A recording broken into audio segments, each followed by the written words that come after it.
Good evening. You join me on the side of the dark and gloomy Caledonian Canal as I walk my spaniel. He was itching at the door, and I figure it might as well better out than in. And as we walk, I'm thinking about the old story that I found in one of my brother's books.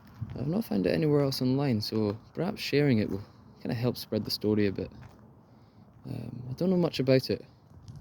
I don't even know its name, really. But it's my favourite Scots story. And because I love it so much, I've decided to be so bold and give it my own name. And I'll call it The Blessing of the Birds. And it goes like this. During the reign of Alexander II of Scotland, the Lord of Kintail was a very pious Christian.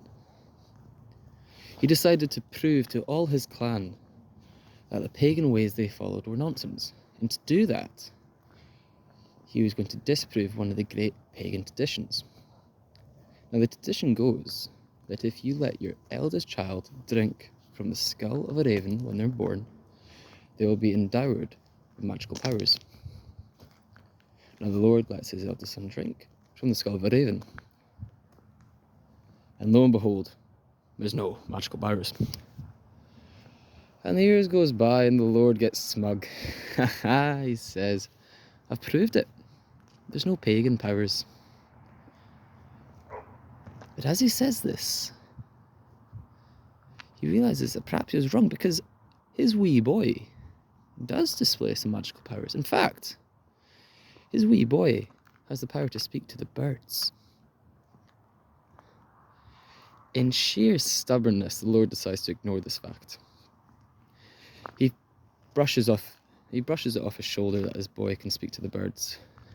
He doesn't listen to him when this boy relates the wisdom the birds have given him, or the old songs the birds have taught him. He brushes it off when the birds warn of danger, and he brushes it off when the birds warn of bad weather.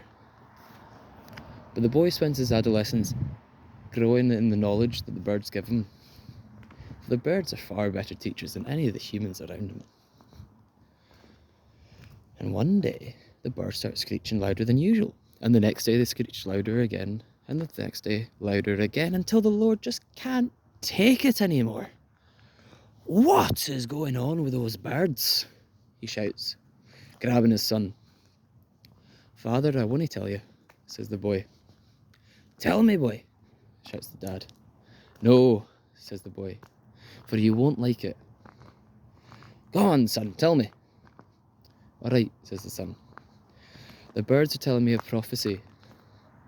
The prophecy is that one day we'll be sat in the great hall, and you will be my cupbearer, and bow to me. Now the father's furious.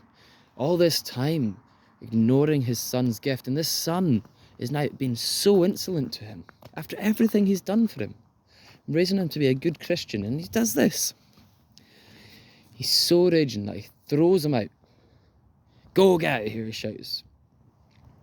So the son takes a wee boat and sails to continental Europe. Now, the son's power to speak to the birds travels far and wide, and he's famed for great deeds that he's able to do with his gifts. One day, he's called into the palace of the King of France, because the king has all the sparrows around him making an absolute racket, and he can't get them to leave. They tried sending cats into the trees to stay away the birds, and that didn't work. They tried cutting down the trees, and that didn't work, and still the sparrows were making such a racket that no one in the palace could hear themselves, which, if you're the French monarchy, is rather a big deal. So the Scot comes in, and he has a quick discussion with the birds, and he goes, okay, the birds have agreed to leave. Says the French king. But thank you.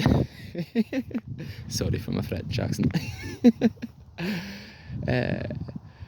Here, take the ship. And this crew. And the boy takes the ship, and he takes the crew that the French king so generously gave him for resolving the problem of the birds, and he sails further. And And he sails further and further down the coast and explores far more of Europe and has adventures for another 10 years exploring Europe and Africa. And in another castle, at one point, there's a terrible issue with not the birds, but the rats. And this castle is infested with rats, but luckily this boy has recently been to Egypt and has some of Alexandria's most famous rat catchers on his ship. And he gives these cats away to this castle, and in exchange for these cats, he receives a huge amount of treasure. And now he decides to go home, after 10 years of travel, with a crew and a ship and a mountain of treasure, to see his father. Finally, he makes it back to the west of Scotland, to where his father lives. Now, so much has changed about the boy, and he's so rich and powerful now, that his father doesn't recognise him. He just recognises a great soldier and sailor and merchant, and he invites him into his home. He sits him on the highest seat in the castle, and as a good host pours him a cup of wine. And when his guest thanks him for the wine, he bows deeply, for the Highland hospitality is legendary.